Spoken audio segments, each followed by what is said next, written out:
Je vous salue dans le nom précieux de notre Seigneur et Sauveur Jésus-Christ. Et aussi, je salue tous nos internautes, les gens qui nous écoutent présentement sur les réseaux sociaux. Que la grâce et la paix de notre Seigneur et Sauveur Jésus-Christ soient avec vous tous. Amen.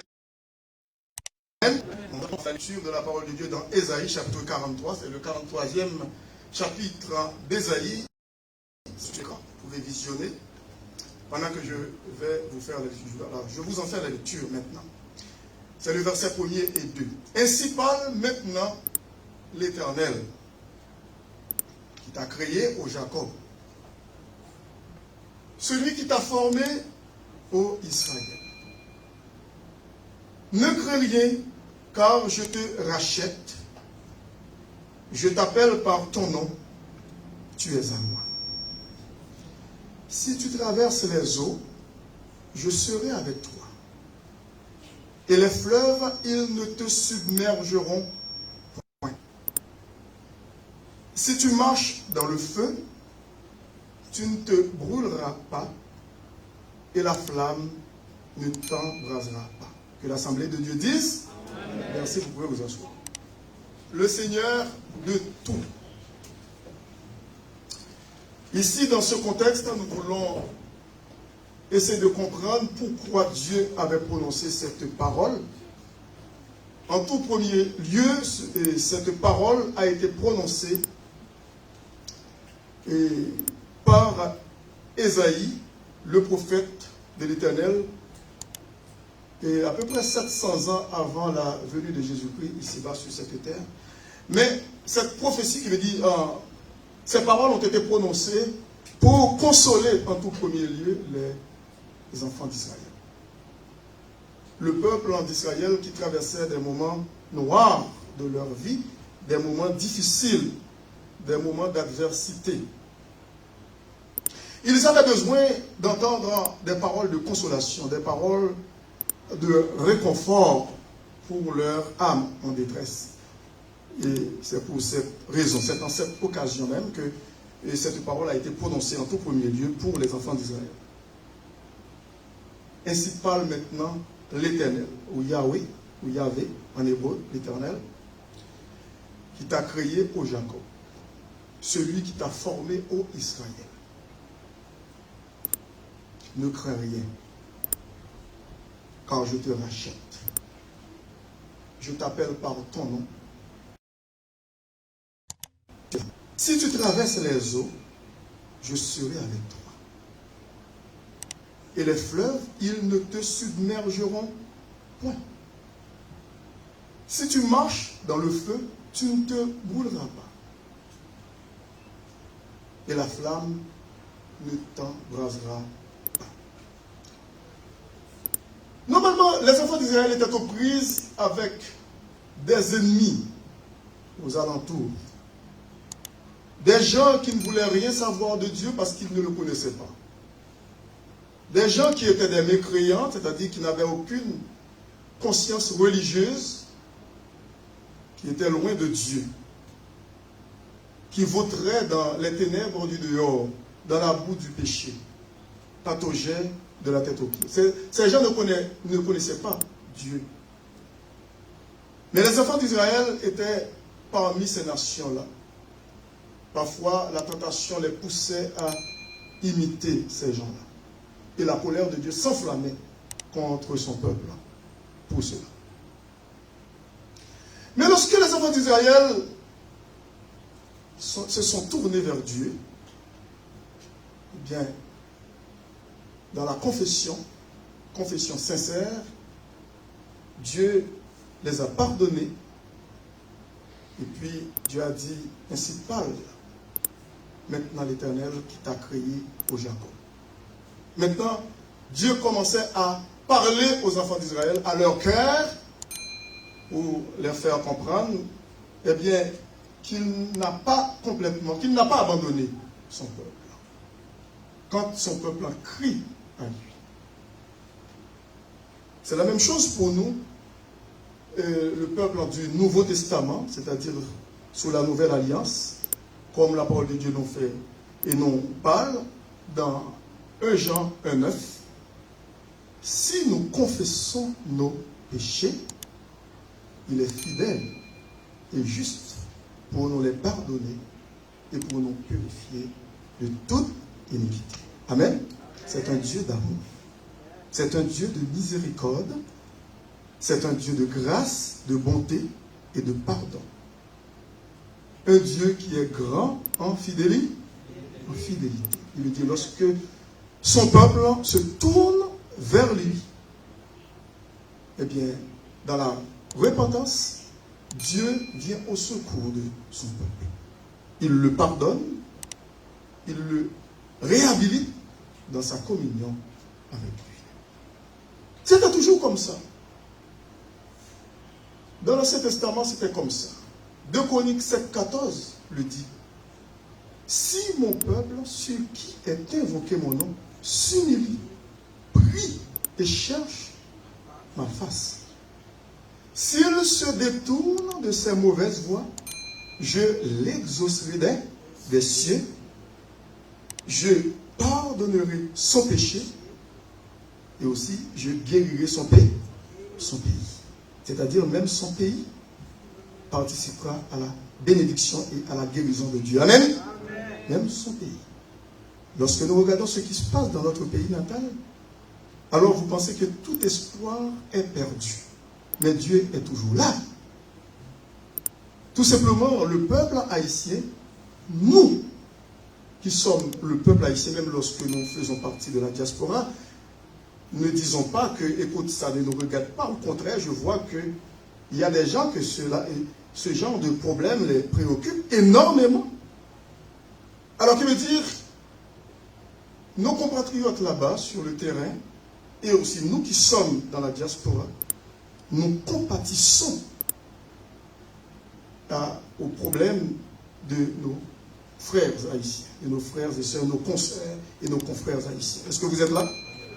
Qui veut dire, devant Dieu est de continuer à intercéder pour notre patrie, pour notre peuple, qui veut dire nos compatriotes, pour le pays, le gouvernement, les gens établis en dignité, afin que le Seigneur puisse, dans sa compassion, faire quelque chose pour améliorer le sort de nation. Lorsque nous retournons ici dans l'Ancien Testament pour Israël, le peuple Israël, lorsque nous regardons du côté de Néhémie et d'Esdras, c'était comme ça. Lorsque Esdras et Néhémie étaient en exil à Babylone, avec les rescapés, avec, disons, les Juifs qui étaient sous la tutelle ou la gouverne de Nebuchadnezzar, un grand tyran de l'époque à Babylone, que nous appelons aujourd'hui l'Irak actuel, les Juifs souffraient beaucoup. Mais ils ont imploré Dieu. Dieu a dit, c'était déjà décrété dans son agenda, dans son plan, eh bien, il faut que ce peuple en passe 70 ans en captivité à Babylone, sur ce territoire païen, qu'ils ont bien leur leçon. Est-ce que vous êtes là? Et puis après, il va se souvenir de son peuple, il va ramener ses Juifs en Israël. Chose dite, chose faite, parce que Dieu, écoute, Dieu respecte son engagement. Dieu dit qu'il va faire telle ou telle chose, il faut l'attendre, parce qu'il a un agenda pour cela, il a un programme. Eh bien, nous ne savons pas combien de temps pour notre pays d'Haïti, pour le peuple d'Haïti. On ne sait pas. Ce que nous pouvons dire tout simplement, nous ne vivons pas la même époque. Pourquoi? Parce que la Bible dit dans le Nouveau Testament que les choses ne vont pas s'améliorer. Les choses vont de mal en pis. Qui veut dire, nous ne savons pas si Dieu lui-même, dans sa grâce, dans sa bonté, dans sa miséricorde insondable, va faire en sorte que le peuple connaisse des jours meilleurs et heureux. Mais nous savons que ça parce que je ne peux pas avancer mes mains au feu pour dire que Dieu va faire telle ou telle chose, comme pas mal de gens qui prophétisent, les soi-disant entre guillemets, des prophètes au milieu de notre peuple haïtien, soit en Haïti ou dans la diaspora, qui commencent à dire un jour, Haïti sera ceci, cela. Mais je ne suis pas prêt à le dire. Je dois respecter la parole de Dieu. Tout simplement, je dois prier. Amen. Prier. C'est ma responsabilité en tant que pasteur et aussi patriote.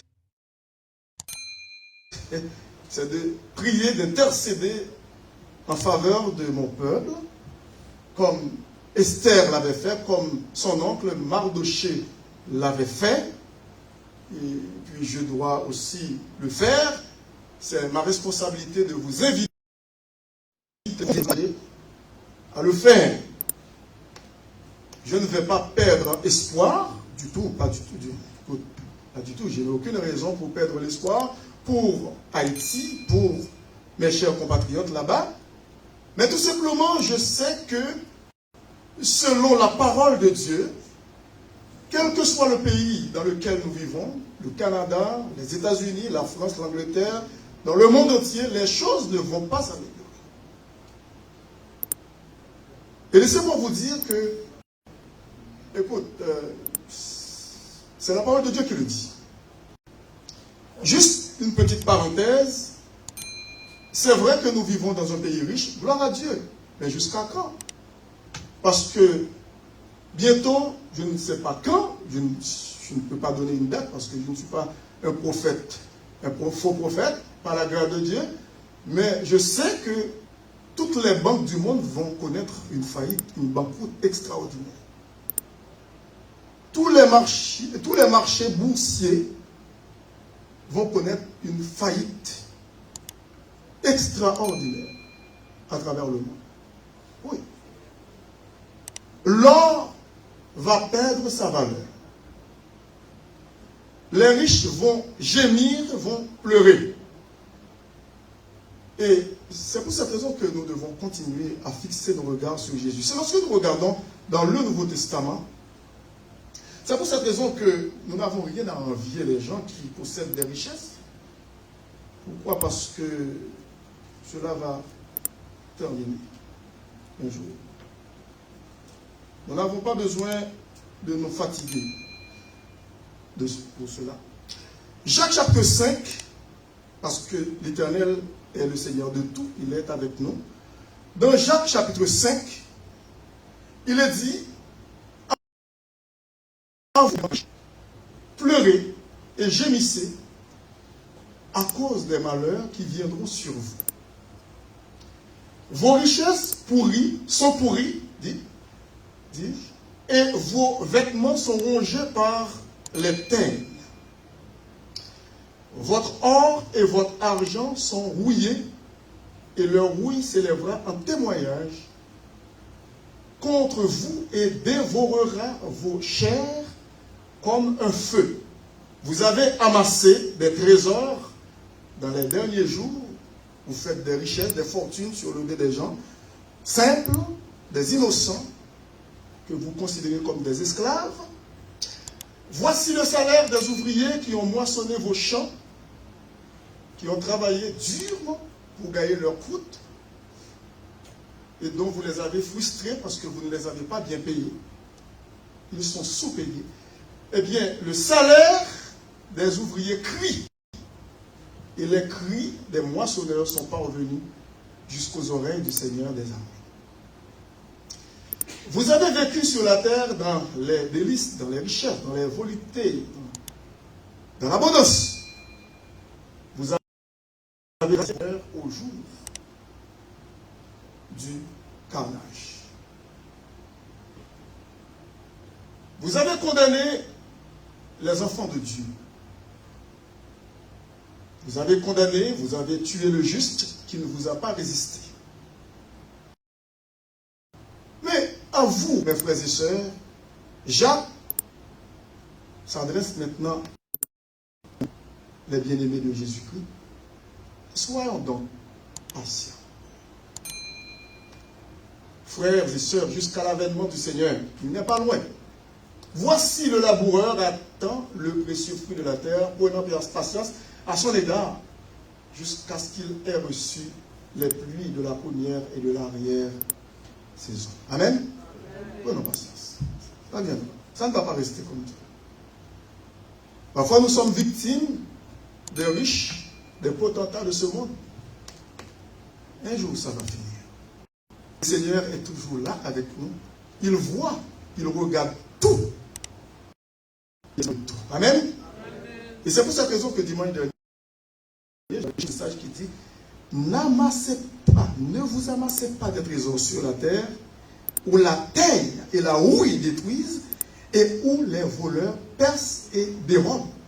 Mais amassez-vous des trésors dans le ciel, où la teigne et la houille ne détruisent point, et où les voleurs ne percent ni ne dérobent. C'est dans Matthieu 6, 19 à 24. Car là où est ton trésor, là aussi sera quoi? Ton cœur. Est-ce que vous êtes là? Ici, si nous voulons prendre une application sur ce passage d'Ésaïe, chapitre 43, le 43e, verset 1er et 2, aux enfants d'Israël, ainsi parle maintenant l'Éternel. Il s'adresse aussi à nous, parce que nous sommes ses enfants. Nous sommes ses enfants. Il prend soin de nous, comme un berger prend soin de son troupeau, de ses brebis. Amen. L'Éternel à son peuple, à l'église évangélique de la cité, et aussi à toutes les églises évangéliques de Jésus-Christ ici-bas sur cette terre. À tous les gens qui m'écoutent. Ainsi parle maintenant l'Éternel qui a créé au Jacob. Écoutez, la première chose que nous voyons ici, ce verbe créer, au verset 1er, dit beaucoup. Pourquoi? Parce que celui qui nous a créés, il nous connaît parfaitement. Est-ce que vous êtes? Le Créateur connaît parfaitement sa créature. Il n'y a pas lieu de s'inquiéter parce qu'il nous connaît. Parce que c'est lui qui nous a créés. C'est lui qui nous a formés. Ce n'est pas seulement qu'il nous a créés. Il dit, ainsi parle maintenant l'Éternel qui t'a créé. C'est au singulier. À chacun de nous, il parle. Ô Jacob. Celui qui t'a formé, qui t'a donné une forme. Pas seulement notre Créateur, mais il nous a formés aussi. Il nous a donné une forme, chacun de nous. Il nous a sculpté. C'est l'artiste par excellence, Dieu lui-même.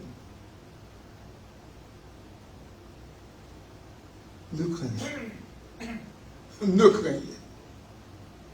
N'avons-nous pas l'habitude de chanter ne craignez, je t'aime. Je suis avec toi. Ne craignez. Pourquoi? Il dit car je te rachète. N'oublie pas, le premier point, c'est que Dieu est notre Créateur. Au verset 1er. Le fait qu'il est notre Créateur, il nous connaît parfaitement.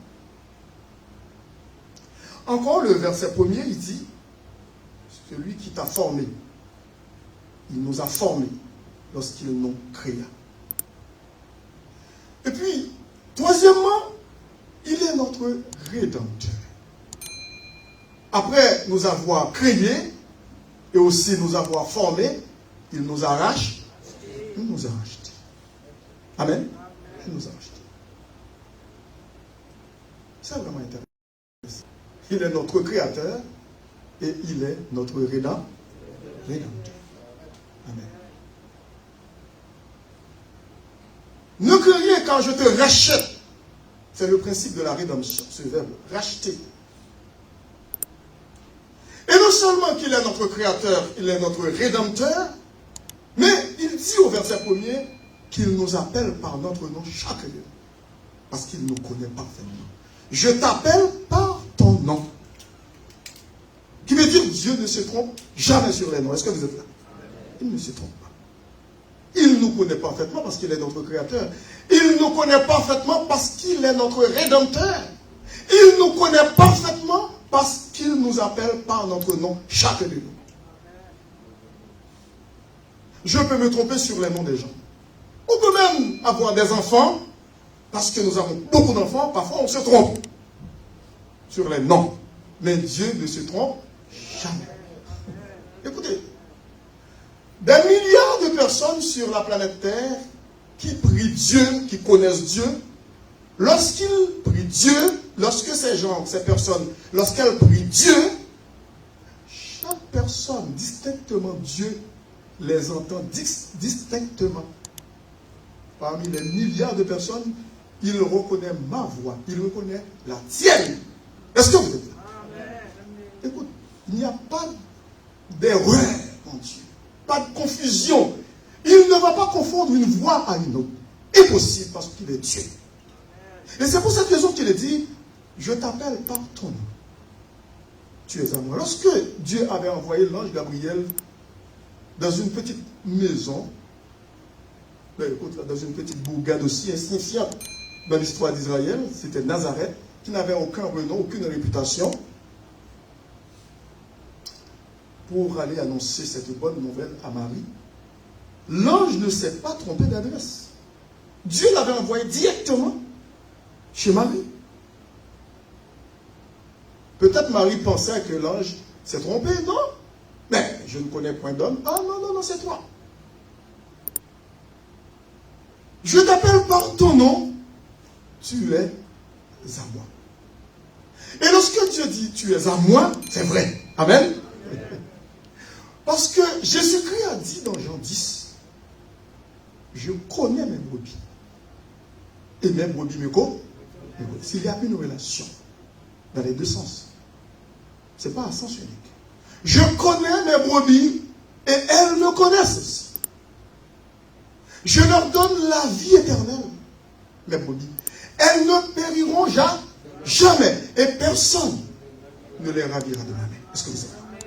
Personne n'a le pouvoir de ravir ces brebis. Nous, les brebis du Seigneur, de sa main.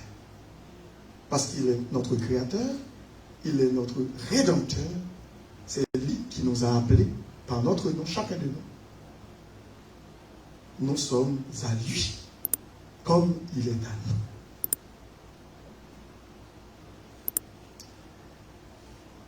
Le quatrième point qu'il faut comprendre ici, c'est le verset 2. Dieu ne fait pas que parler, mais Dieu agit. Est-ce que vous êtes là? L'homme, fort souvent, parle.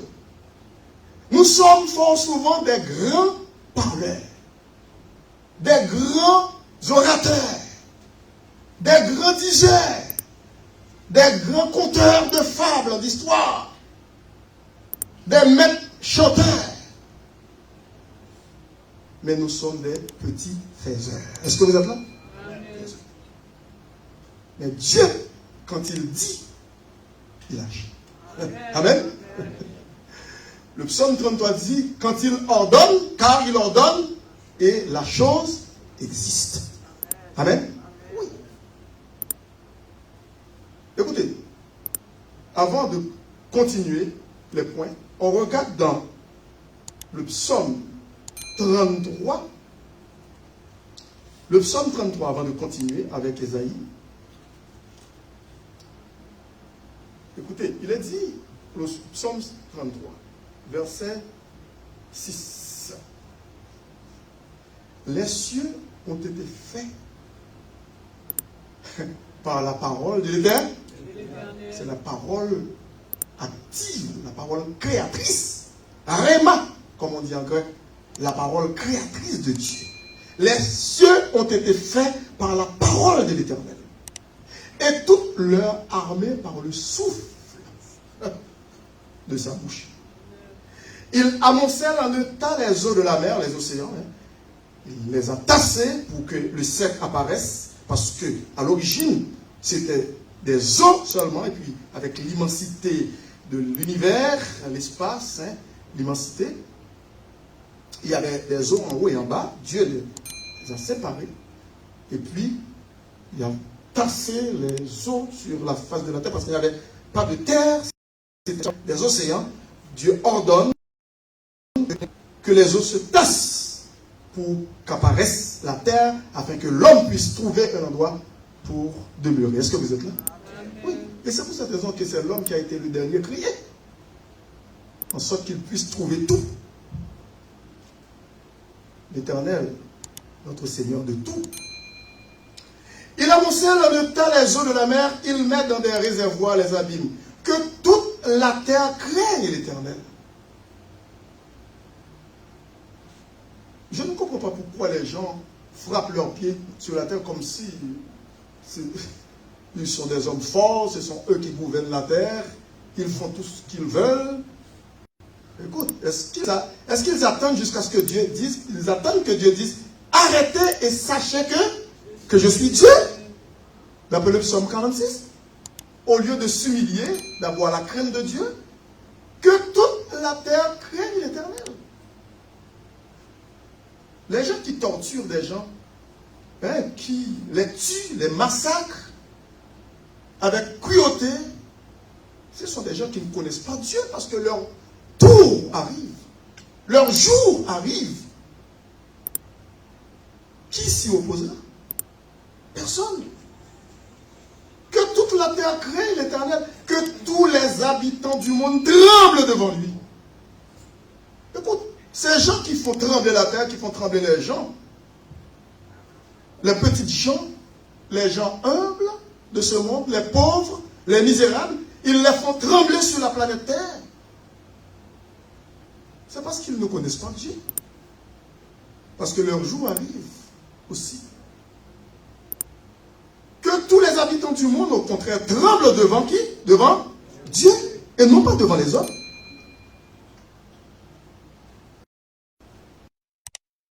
Il dit, verset 9, et la chose arrive. Il ordonne et elle existe. Le verset 10 dit, l'Éternel renverse les desseins des nations. Lorsque des nations ont des desseins,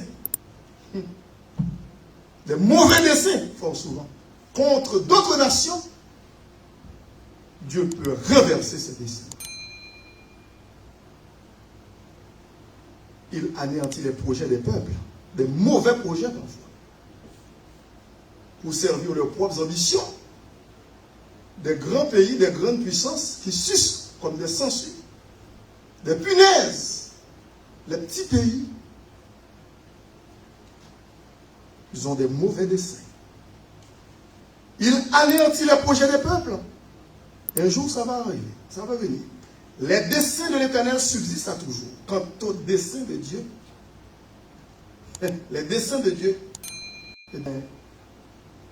subsistent toujours, à toujours. Et les projets de son cœur, de génération en génération. Amen. Et c'est pour cette raison, le verset 12 dit, heureuse la nation dont l'Éternel est Dieu.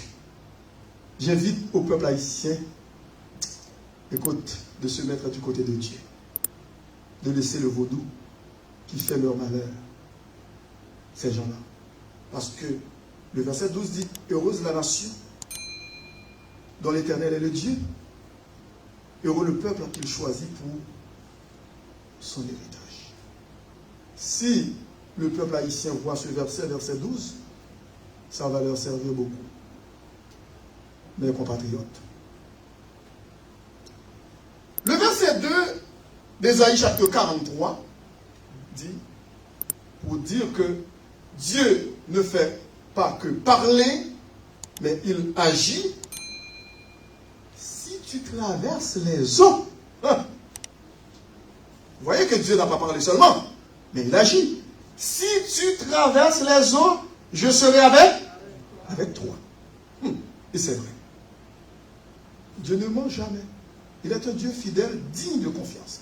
Si tu traverses les eaux, peut-être nous ne sommes pas en train de traverser les eaux, littéralement parlant, pour, avoir les deux pieds mouillés dans l'eau. Mais nous traversons des ouragans de la vie, des tempêtes de la vie, des vicissitudes de la vie, des adversités, si tu traverses les eaux d'adversité, les problèmes qui s'abattent dans notre vie, il est avec toi. Amen. Il est avec toi. Dieu est avec toi. Et puis, ces problèmes-là ne vont pas nous submerger, couvrir la tête. Non. Ces problèmes ne vont pas couvrir nos têtes. Et les fleuves, ils ne te submergeront point. Et puis, il continue. Vous vous souvenez? Si, avant de continuer, vous vous souvenez qu'est-ce qui s'est arrivé? Qui s'est passé? Ce que Dieu a dit, c'est vrai, parce que Ésaïe, ça fait longtemps, après la traversée de la mer Rouge, Ésaïe a apparu. Ésaïe n'était pas là. Ésaïe n'était pas là. Il n'existait pas. À l'époque où les enfants d'Israël étaient en Égypte, ils devaient laisser cette terre de servitude pour aller se diriger vers Canaan, mais ils devaient passer par le désert. Dieu voulait ça aussi. Il pouvait les faire traverser pour quelques temps, quelques jours ou peut-être quelques semaines, et puis pour arriver en Israël, c'est pas tellement loin. Mais il a fait en sorte que les enfants d'Israël traversent le désert et puis pour se poster devant la mer Rouge pour qu'ils connaissent, expérimentent la gloire de Dieu, la puissance, la toute puissance de Dieu. Si tu traverses les eaux, je serai avec toi. Oui. Les enfants d'Israël ont connu la mer Rouge. Ce problème impossible, insoluble. On ne pouvait pas traverser une mer comme ça. Ne serait-ce pas l'intervention de Dieu. C'est Dieu qui a fait en sorte que les enfants d'Israël pouvaient traverser à pied sec et non pas à pied mouillé. Non. Quand Dieu vous dit qu'il va vous faire traverser sans mal de il va le faire. Amen. Mais parfois, il nous laisse aussi dans l'épreuve pour le connaître davantage. Il veut que nous soyons éprouvés par le feu, par l'eau, pour que nous puissions connaître vraiment la puissance de Dieu. Mais Dieu, il dit, si tu traverses ces eaux, je serai avec toi. Et les fleuves, ils ne te submergeront pas. Et puis ce deuxième exemple qu'Ésaïe a dit, il dit, si tu marches dans le feu, si tu marches dans le feu, tu ne te brûleras pas. Pourquoi? Parce que Dieu est là et la flamme ne t'embrasera pas. Écoutez, ce que Ésaïe a dit, c'est vrai. Parce que lorsque les 3 jeunes Hébreux étaient dans la fournaise ardente, ils n'ont pas été brûlés, ils n'ont pas été consumés. Amen. Ils sont sortis vainqueurs, triomphants. Lorsque le roi avait envoyé ses subalternes pour les envoyer en ces 3 jeunes Hébreux, Shadrach, Meshach et Abednego, dans la fournaise ardente, cette fournaise qui a été chauffée et surchauffée d'une manière méchante pour consumer complètement les enfants d'Israël, parce que c'était la première fois que cette fournaise a été chauffée de cette manière dans l'histoire de Babylone. Jamais auparavant. C'était avec le dessein vraiment de tuer les 3 jeunes Hébreux. Azaria, Mishkaël et Anania, c'était leur nom. Ils ont été changés pour les noms babyloniens, Shadrach, Meshach et Abednego. Mais ils sont sortis vainqueurs. Lorsque le roi regardait de loin, il voyait un 4e personnage. Amen. Qui était ce personnage? Jésus-Christ avant sa venue sur la terre. C'était Jésus. Jésus. Alors que les soldats du roi n'ont pas pu échapper leur peau. Ils ont laissé leur peau. Parce que la chaleur était tellement intense. Eh bien, ils sont morts. Ils ont connu la mort. Pourtant, les enfants de Dieu marchaient triomphalement dans le feu. Amen. Dans les épreuves. C'est ce qui nous arrive. Nous cheminons avec le Seigneur d'une manière triomphante et et victorieuse. Si tu marches dans le feu, tu ne te brûleras pas. Et la flamme ne brûlera pas. N'oublions pas les points. Notre Seigneur de tout, il est notre Créateur, il est notre Rédempteur,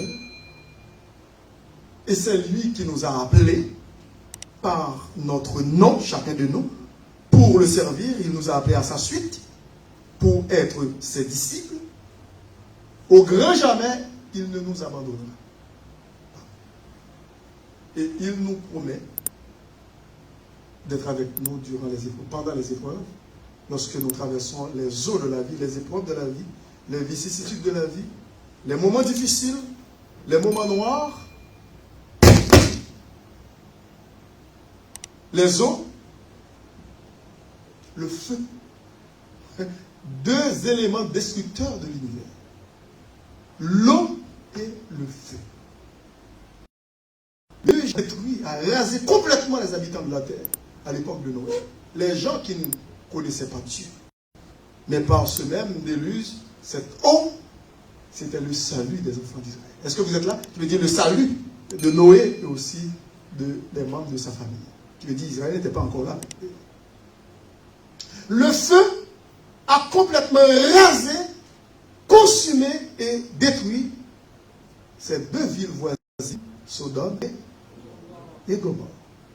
Mais pourtant, le feu du Saint-Esprit nous purifie. Par les épreuves, nous pouvons connaître Dieu. Nous pouvons le voir agir dans notre vie. Il est avec nous. Il est le Seigneur de tout.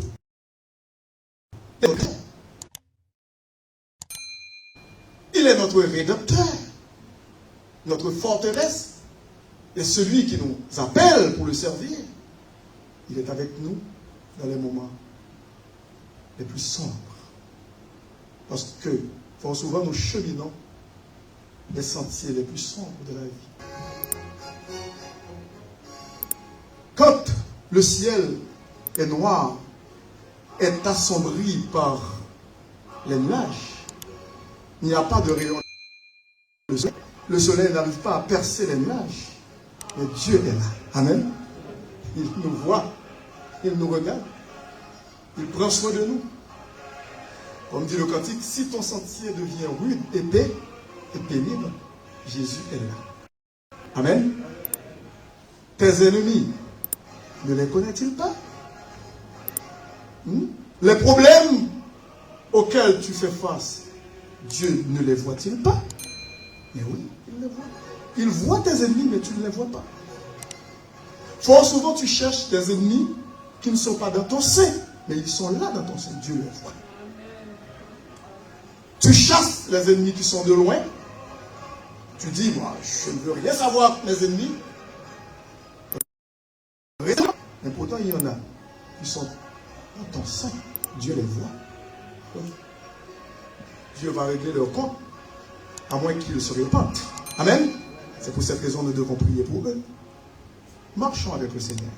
Faisons-lui confiance. Il est notre Dieu. Il est notre roi, notre créateur, notre rédempteur. Et il est tout.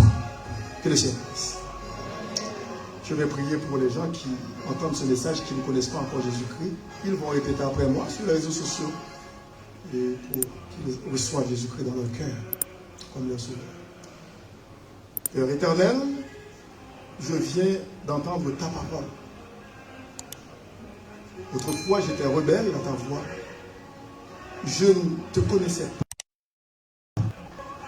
Mais dans ta parole, j'ai appris que tu as envoyé ton Fils unique, Jésus, mourir pour moi sur la croix. Il a versé son sang précieux pour payer la dette de mes péchés, pour me sauver.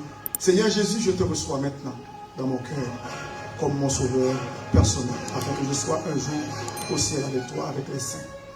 Fais de moi ton enfant par ton Saint-Esprit pour l'éternité. Amen.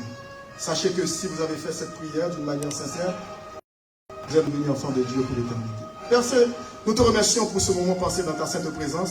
Merci pour le temps de louange. Merci pour les mots que nous avons, Père éternel, adressés à toi dans nos prières. Merci aussi pour les offrandes recueillies pour ton œuvre. Merci surtout pour la prédication de l'évangile, de ta parole. Aide-nous à mettre afin que nous puissions amener une vie qui est agréable et sans épaule devant toi. Pour ta gloire, sur le péché, sur toutes ses formes, sur le diable et sur la chair. Merci Père Saint. Nous t'en prions ici avec le pardon de nos péchés dans le nom précieux de ton Fils Jésus. Lui qui vit et qui règne au siècle des siècles. Amen. Que la grâce de notre Seigneur et Sauveur Jésus-Christ, l'amour de Dieu le Père, la douce communion du Saint-Esprit, soit et demeure sur chacun de nous, dès maintenant et à jamais. Amen. C'était votre serviteur, pasteur Jean Le Jeune, qui vous dit que le Seigneur vous bénisse et à la prochaine. Merci. Bonne semaine.